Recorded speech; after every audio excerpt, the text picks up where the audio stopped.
Okay, so we have this problem to factor. 4p squared plus 5pq minus 6q squared. So, AC method, we take leading term, the 4, multiply it by the negative 6, we get negative 24. So, that's our product. We are looking for what multiplies to give me negative 24 and adds to give me 5. All right? Since this is negative and I'm multiplying, one's positive, one's negative.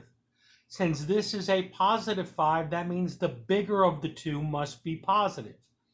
So, negative 1, 24. Obviously, that one doesn't work. Negative 2 and 12. That only gives me 10.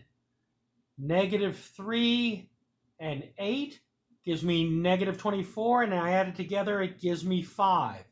So I go ahead and rewrite this, 4p squared.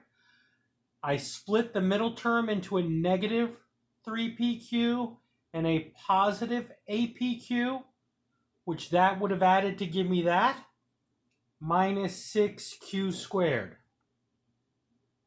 Now, looking at the first two terms, what do I have in common? The only thing that both of these have in common is a p.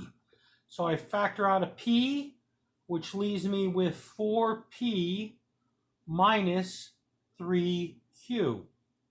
In the last two terms, the only thing I have in common is a 2 and a single q.